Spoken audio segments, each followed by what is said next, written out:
Good afternoon, everyone, and thanks for tuning in to SBAM's Small Business Briefing. I'm Sarah Miller, Vice President of Marketing and Strategic Communications. Brian Kelly is not able to join us today, so we do have our return co-host, Kelly Saunders. But before I introduce Kelly, I want to say welcome to one of our new members, Kearney's Complete Auto Service, located in White Lake. Thank you to our sponsor, Consumers Credit Union, for allowing us to highlight these new members. So as I mentioned, I have my colleague, Kelly Saunders, on the show today. Kelly, welcome back to the show. Thanks for having me. Again, I'm Kelly Saunders, Vice President of Policy and Engagement here at SBAM. Always happy to be with you and bring you some new news of the day. All right. Well, Kelly, the last time you joined us, we had an in-depth conversation about the energy legislation that Governor Whitmer had signed. Now that that's been signed, we're going to start pivoting to implementation. And so I'm hoping you can highlight an announcement made by Eagle on Friday. Yes, so we have talked about the energy legislation, what sometimes seems ad nauseum, but we really want to make sure that you understand all the processes that are happening. As you recall, Governor Whitmer signed the legislation a couple weeks ago now, and we still stand firm in our stance that we oppose that legislation. But now we have to start to engage in how do we play a part in this process to make sure that the small business voice is heard. And so we were contacted and received a press release that came out from the Department of Environment, Great Lakes and Energy here in Michigan, which will essentially be starting to put the implementation wheels in motion. And so there's a couple different things to notate on this, which is remember that this was one of the governor's major policy issues this past fall, because there are numerous things that have to be completed here at the state level in order to access federal funds. And so what needs to happen next is the departments have to start to do some outreach to the community, but also that sets up the opportunity for different institutions to be put in place here in Michigan to work with the federal government. And so just also a couple notes on what the legislation said that we have to do now that this has been signed. Michigan essentially did commit to fully decarbonize the state's economy by 2050 and generate 100% of the state's power from clean sources by 2040. Now, our definition of clean sources is, I think, a little bit different than what the state is looking to. And so we can define that another time, but I just want to set the parameters for it. So essentially what needs to happen is, in order to unlock federal funds, loans guaranteed or not, we have to put out an RFI, which is a request for information, and essentially start to gain community feedback on putting in place an organization called a state energy finance institution. If you do not have that institution in place, you're not able to access the federal funds. Why this is important is because when the Democrats were starting to coalesce around the energy legislation that was essentially birthed out of the governor's My Healthy Climate plan, one of the main talking points that they used was the ability to draw down federal funds to help pay for the different energy sources and different facilities that would be essentially used in the future for this new energy to move away from essentially coal. So what needs to happen is that the RFI essentially needs to be put out into place to gain that feedback. And so the press release was saying that they are going to put that out, and all this feedback has to be received by January 31st. And essentially what they're looking for is feedback on how to design the program itself, interest and need for the program, and then projects that the programs could support, which they're trying to align alongside the governor's My Healthy Climate plan and the legislation that was signed. And so essentially, this is just a step in the process of moving towards setting this up. they really need to put this institution in place so that they can work with the federal government in order to supplement helping pay for these projects and also to draw down those federal funds. So that's what we're seeing from an implementation standpoint, is that these steps have to be taken by the departments in order to put this stuff in place. So a couple different things to note as well. The Department of Energy, once this institution would be put in place, allows utilities to finance the deployment of renewable energy generation and projects like wind and solar farms. The public and private sector organizations could use the financing to accelerate existing plans to purchase and install renewable energy equipment and energy efficiency upgrades. Manufacturers can access loans to retool their manufacturing facilities to produce renewable energy technologies. And then financing can also be used to fund creative projects designed to increase equitable access to benefits of energy efficiency, such as power plants. So why this is all important is because we have talked about with energy before, our nervousness about being able to pay for basically different energy sources that aren't even created yet. And so to move forward and being able to implement these things, they really need to put these things in place in order to move the plans along. And so we were, obviously thankful to be included that these are the next steps and to know what's going on. But we still, remain a little bit skeptical, but willing to work with the departments on making sure that the small business voice is heard in order to set up programs to the best, possible for our members to take advantage. So, Sarah, I think this also leads into the conversation we had with Brandon last time when he was on our program. Maybe you can talk more about what we're doing in the energy efficiency, space, so that our members can start to think about what this looks like from their perspective and how they can engage with us. Yeah, absolutely. That's a good tie-in, Kelly. We have a team member here at SBAM who does energy assessments for small businesses, and he was on the show earlier this year. But essentially what we do at SBAM is we help small businesses become more energy efficient. Brandon performs these free energy assessments, and then he walks with you, walks alongside you through the whole process. So it's almost like a concierge level service. So not only is he helping you understand what projects you might be able to do to reduce your energy output and become more efficient, but he'll help you find funding, grants, rebates, incentives. He'll help you work with contractors and really navigate the project from A to Z. So if that sounds like something you're interested in doing, we're setting up appointments for 2024 right now. You can visit sbam.org/energy to request that free assessment. So, and then Kelly, one of the other things here too is you did have a reach out from some of our friends at the Department of Labor and Economic Opportunity. What are the next steps that we're going to be taking?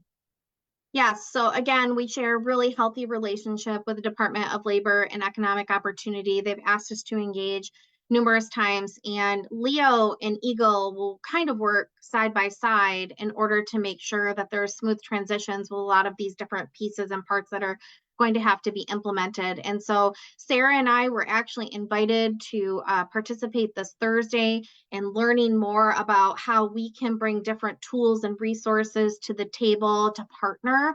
And if the work will align well with what they're seeking to do for us to, have focus groups or to gain data in order to share with them about where our small business owners are at, where they see themselves going, we're going to be able to walk that road with them to see how we can best make sure that you're heard, that we can share information on what's happening within the departments and what's coming so that we can make sure to have a seat at the table. So we bring this to you so you know that now that the legislation is signed, these different things are starting to move along, and that SBAM will be at the table in order to have those conversations. And we'll be coming to you and asking how our services through our energy program has benefited you, but also what are you seeking to share with the government about how this would impact you and what you're looking for. So we're really excited to be a part of that conversation and thank our partners at Leo for thinking of us and including us in this conversation moving forward. Yes, absolutely. So we have a special guest on the show today. Andrea DeGay is SBAM's Senior Director of Events and Member Engagement. She is a repeat guest of the show. So Andrea, welcome back. Thank you, Sarah and Kelly, for having me. It's an honor to be on the briefing. As Sarah mentioned, I am the Senior Director of Events and Member Engagement here at SBAM. I have the pleasure of leading our in-person Small Business Association of Michigan events. And one of those buckets would be the owner-to-owner or O2O network that we call it. It is designed exclusively for small business owners all across the state. We currently have 10 regions identified and host 2 to 3 events throughout the year in each of those regions, usually the 4 to 6 o'clock p.m. timeframe. We created these events a few years ago, I would say just before COVID hit, in the hopes of bringing more small business owners together and providing a safe space, as it can be really lonely at times. So these events are a way for owners to come together with peers in their community and ultimately build relationships. We also offer sponsorships for these regional events, and the sponsors are endorsed with the shared goal of providing support to small business owners. So they're the only exception to being in that room for each of these events. Otherwise, you must be an owner. And we do have like a bouncer at the door. I'm not all that scary, but we do track that. And our goal is to focus on peer-to-peer connections. So each of these events includes a brief program that will include timely updates from local legislators or SBAM's experienced advocacy team, whether that's Brian Kelly, Kelly Saunders, or Jacob Manning from our team. Meaningful educational content. And if we're able, we like to provide an experience in a unique or just a really cool venue. And actually, the latest O2O event that happened last Wednesday was held at Van Andel Arena, and we were able to connect with peers before heading to the Griffins hockey game that night. So those are the types of fun experiences that we try to provide for our small business owners if and when we can.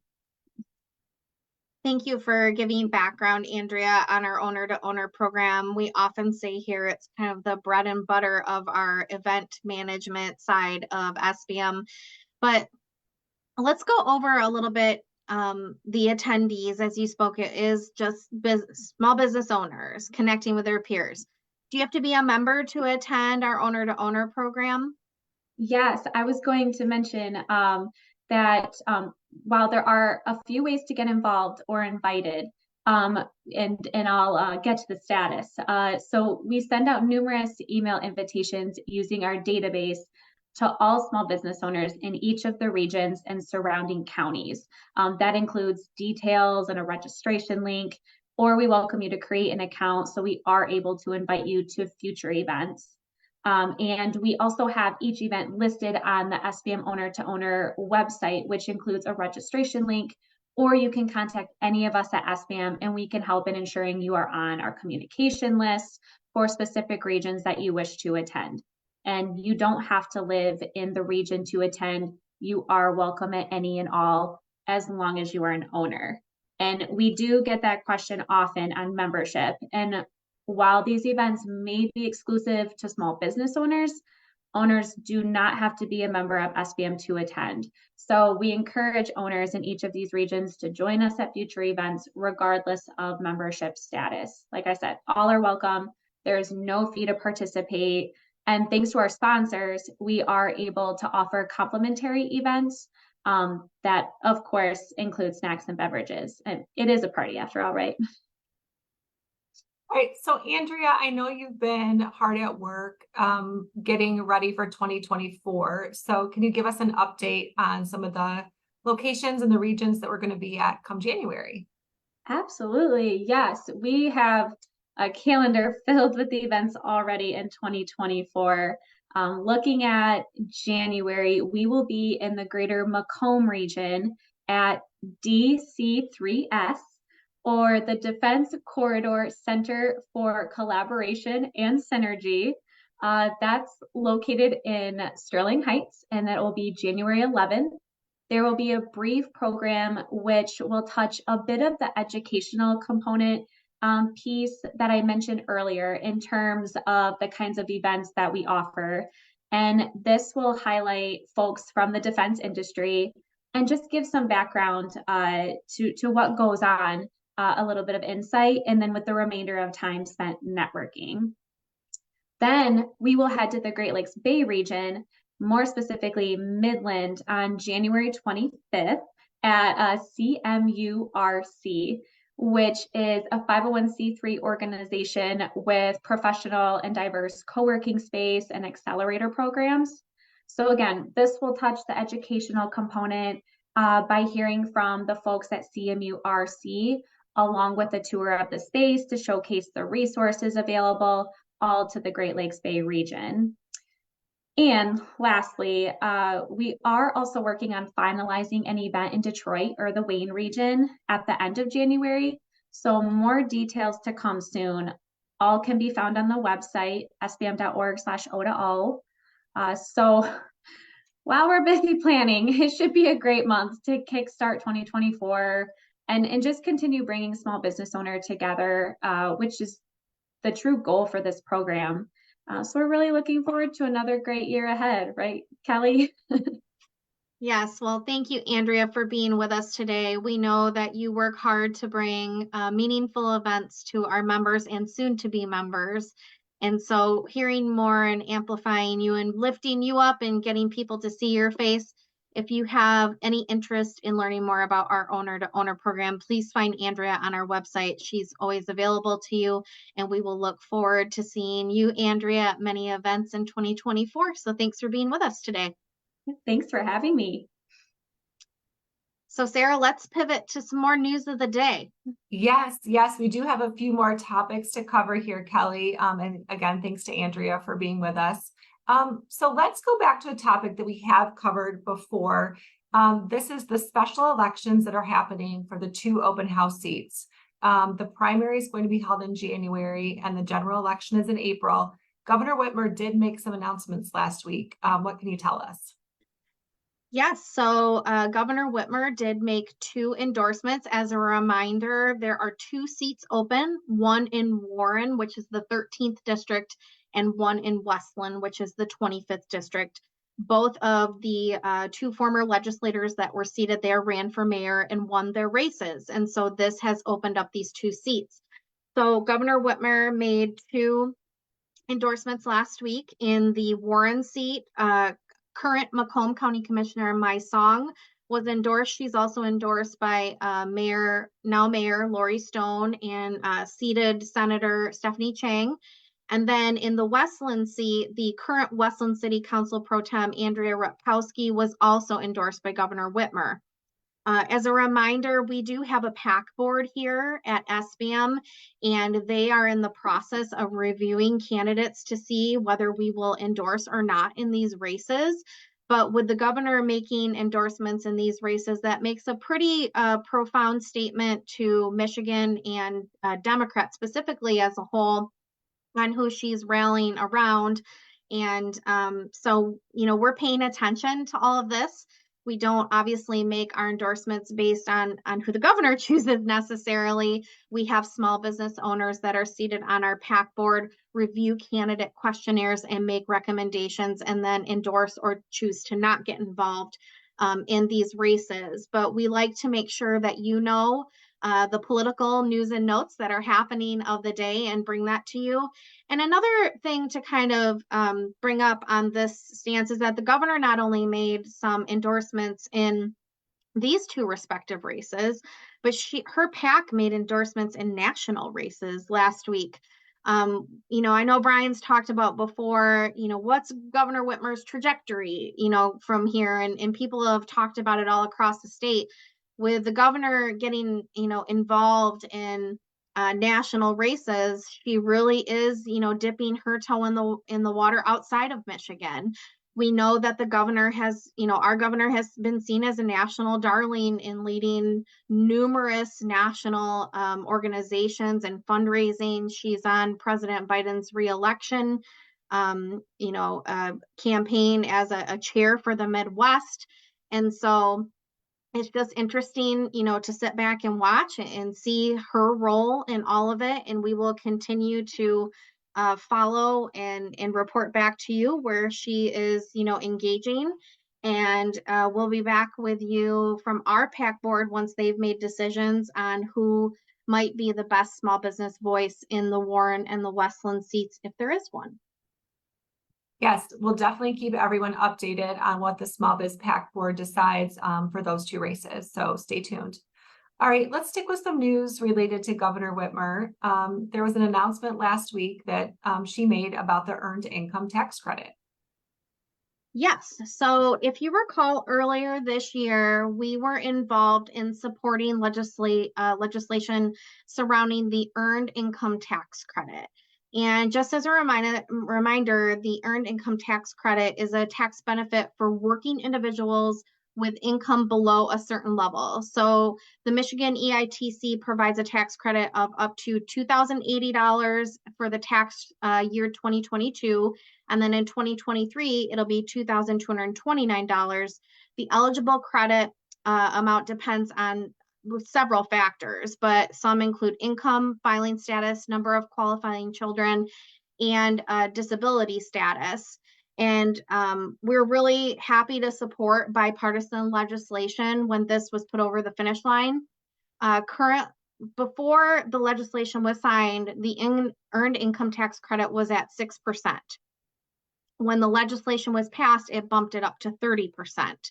We weren't necessarily concerned about the percentage. Here at SBAM, we wanted to support people who were working, getting back into the job force, having the necessary supports to continue to advance themselves and take care of their families, and not sitting on the sideline. And so while this legislation was something that we supported, we're so encouraged that families will have that extra support. The governor made an announcement last week, Thursday, that those checks will be released on a rolling basis come in February for families who qualify. And so we're bringing that to you to show that legislation that we supported alongside, the legislature and the governor is being put into practice. We're really glad that people who are working and trying to elevate themselves and move forward and create a living for themselves and their families, that keeps them into the workforce, helps our small businesses attract and retain talent. It's all a part of the puzzle in order to make sure that people have a good living and can take care of themselves and their families and be independent. And so we're really encouraged to see that get pushed forward, and we will continue to track that, and just happy to see good things happen. Absolutely. It's really, it's great to celebrate some wins, especially when this is, good bipartisan legislation as well that was able to go across the finish line. All right, we have a couple of quick hits here to round out the show. Kelly, there was a recent report out about Gen Z and baby boomers in the workforce. Yes, and so this article can actually be found at SBAM, but we like to cover these things. We know that you are so busy. It was reported out that Gen Z workers in the US are set to surpass baby boomers in the first part of 2024. This was a report released by Glassdoor Economic Research. And so the report basically just examined the US Census Bureau and showed that with the amount of baby boomers that were retiring essentially en masse, we saw that happen during COVID and right after, just kind of start to really, ramp up. Gen Z will soon be bigger than the baby boomer generation. So baby boomers, are just a reminder, were born between 1946 and 1964. And then Gen Zers fall into the late 1990s until around 2012. And so it's just interesting to see this different swing take hold. We've talked about how workplaces are changing because Gen Zers have different expectations. But also, I would like to say, because I am a millennial myself, we are still the biggest workforce. And we are not expected to be knocked off that block until the late 2040s. So we will retain our reign on making sure we are the most represented in the workforce to this day.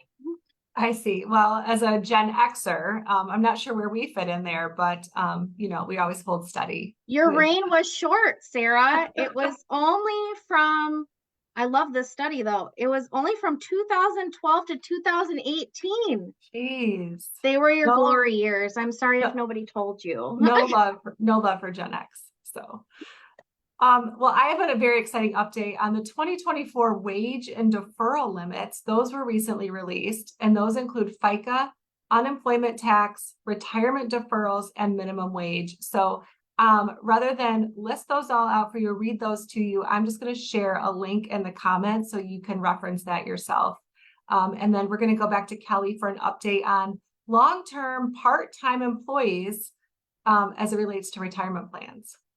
Yes, so this was actually a set of rules that was released by the Department of Treasury and the IRS right after Thanksgiving. And so we know that while we're all enjoying, you know, tryptophan from turkey and doing our Black Friday shopping, that sometimes we're not paying attention to these things.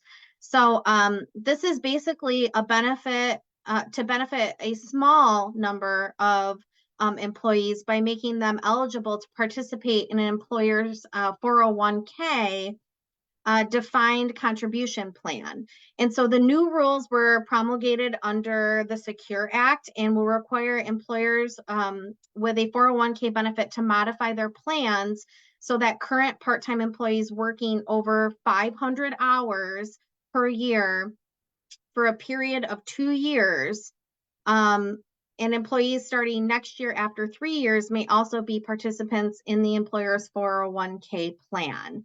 So this is a lot of verbiage. I think Sarah's going to drop some information in, but we want to make sure that you are equipped to be able to modify those plans. There's a couple rules that are really important in the fact that most employees with a 401k plan have a general 401k qualification. And the employee is eligible to participate in the company 401k plan if they, 1, work 1,000 hours in a year, 2, work a full year of the for the employer, and 3, are at least 21 years of age. That's going to change.